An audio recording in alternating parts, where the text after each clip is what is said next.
a constitucionalidade, mas muito também com palavras que vão muito além do formal de um voto frio. Foram palavras muito carinhosas, que falaram de felicidade, falaram de cidadania, falaram de amor, falaram de respeito à vida. E isso tudo me remeteu a 16 anos atrás, quando fizemos o primeiro projeto. Aliás, o projeto que foi o primeiro, depois vieram outros, mas que até agora nenhum votado, no Congresso Nacional, enquanto deputada federal. Fazem 16 anos. Nós levamos 16 anos para regularizar uma situação que hoje o Supremo se declarou absolutamente, tranquilamente favorável e constitucionalmente a favor.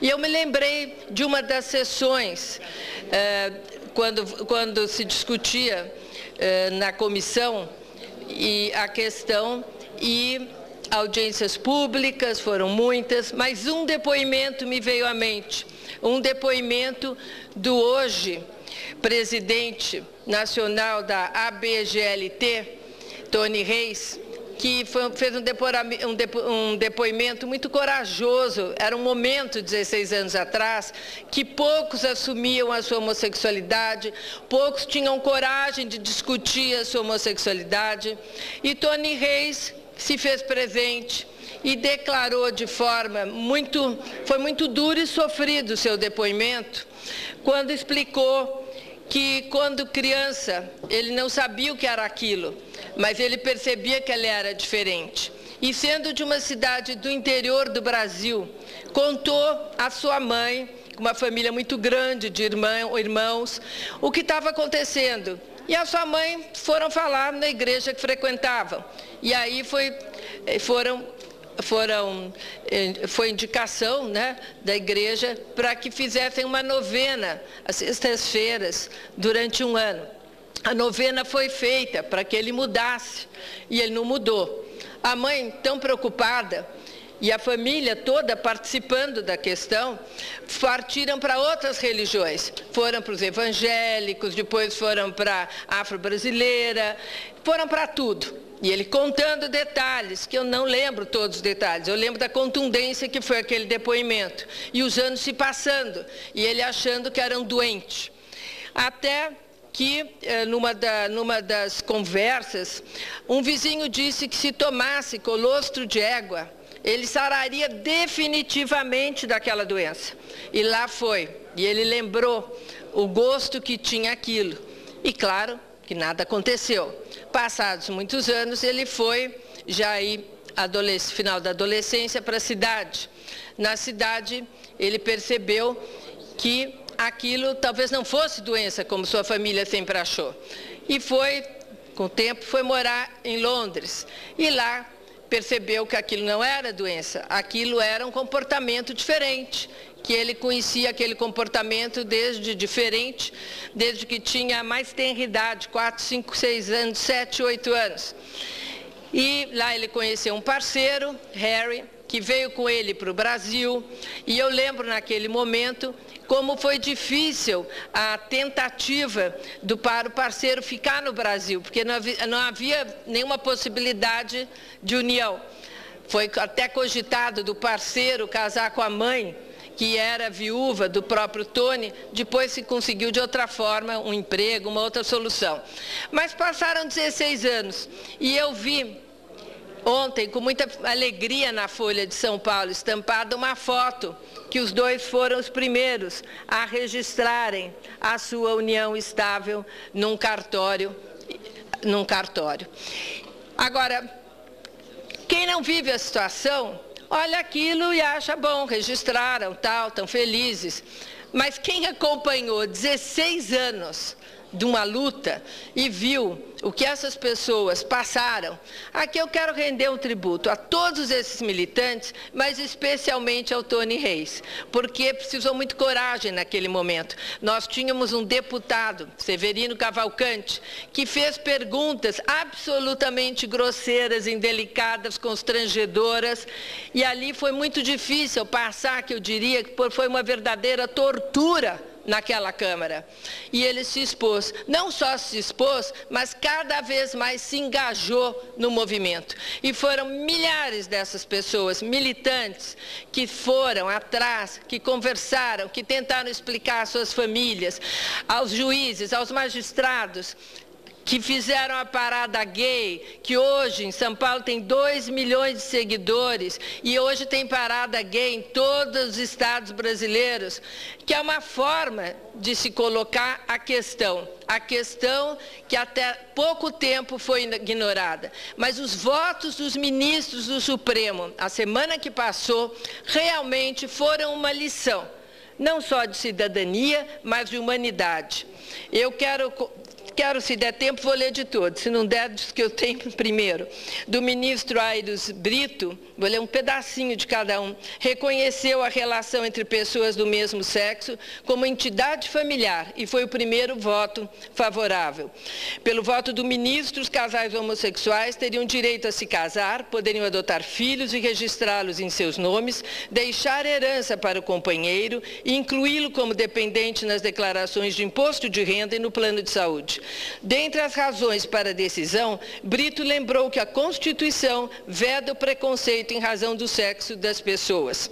Entre aspas, aqui é o reino da igualdade absoluta, pois não se pode alegar que os heteroafetivos perdem se os homoafetivos ganham. Essa dedução, essa conclusão não se coloca. Do ministro Luiz Fux, que acompanhou o voto do relator, entre aspas, porque o homossexual não pode constituir uma família por força de 2 questões que são abominadas pela Constituição, a intolerância e o preconceito. O conceito de família só tem validade quando comporta a dignidade das pessoas que a compõem. O tratamento hoje dado a gays e lésbicas é como se fossem seres menores e desprezíveis. É uma conquista emancipatória dos homoafetivos de algo que está explícito na Constituição. A união homoafetiva já é uma realidade, a ponto de permitir que parceiros do mesmo sexo recebam benefícios previdenciários, por exemplo. Se a sociedade evoluiu, o direito evolui e a Suprema Corte evolui junto. Esse momento é uma ousadia judicial, uma travessia.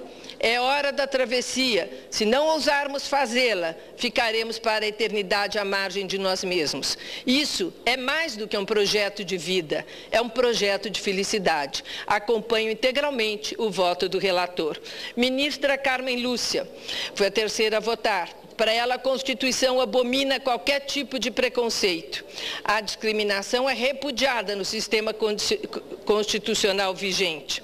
Aqueles que fazem escolha pela união homoafetiva não podem ser desigualados em sua cidadania. Ministro Lewandowski, o Estado precisa colocar sob o seu amparo as famílias homoafetivas, conferindo-lhes os mesmos direitos da união estável heterossexual. Ministro Joaquim Barbosa, dignidade humana é a noção de que todos, sem exceção, têm direito a uma igual consideração. De acordo com ele, a Constituição estabelece de forma cristalina o objetivo de promover a justiça social e a igualdade de tratamento entre os cidadãos. Cumpre a esta Corte buscar impedir o sufocamento e o desprezo das minorias por conta das maiorias estabelecidas. Ministro Gilmar Mendes, sou um crítico muito ferrenho dessa coisa de se portar como legislador. Aqui não há nenhuma dúvida de que o Tribunal está assumindo um papel de legislar, ainda que provisoriamente. Essa matéria deveria ser regulada por normas do Congresso Nacional. Ministra Ellen Grace, o Supremo está reparando anos de intolerância e discriminação e a importância de uma sociedade entre iguais. Ministro Marco Aurélio, a evolução social fez do direito de família o direito das famílias. E isto abrange as uniões homoafetivas. O ministro também disse que o Estado existe para auxiliar indivíduos a realizar seus projetos de vida, incluindo os que têm atração pelo mesmo sexo. O Estado existe para auxiliar indivíduos a realizar seus projetos. A evolução social fez do direito de família o direito das famílias, e isso abrange as uniões homoafetivas. Celso Mello deu o 9º voto favorável. Toda pessoa tem o direito de constituir família, independentemente de orientação sexual ou identidade de gênero. Meu tempo esgotou, senadora, a não ser que tenha o senador Wilson Santiago, permita. Mais um minuto, senador Suplicy. Vossa Excelência, para Vossa Excelência ouvir o senador Suplicy. Pois não. Quero cumprimentá-la porque Vossa Excelência foi pioneira na apresentação de projeto quando deputada federal, naquilo que agora veio a ser reconhecido pela unanimidade de todos os ministros do Supremo Tribunal Federal, em palavras conforme a Vossa Excelência destaca, uma das ministras também reconheceram o direito que Vossa Excelência colocou em projeto de lei, que por razões às vezes difíceis de compreenderem, não havia sido votado até hoje. Meus parabéns a Vossa Excelência. Para concluir, com o voto do ministro Celso de Mello, não existem razões de peso suficiente que justifiquem discriminação no que tange às uniões estáveis. Pelo contrário, pela Constituição, há a valorização do afeto, do amor, da solidariedade. Não há razão alguma para exclusão da união homoafetiva. E o ministro Peluso, o Poder Legislativo, a partir de hoje, tem que se expor e regulamentar essa equiparação com a união estável heterossexual. Obrigada pela parte, senador Suplicy.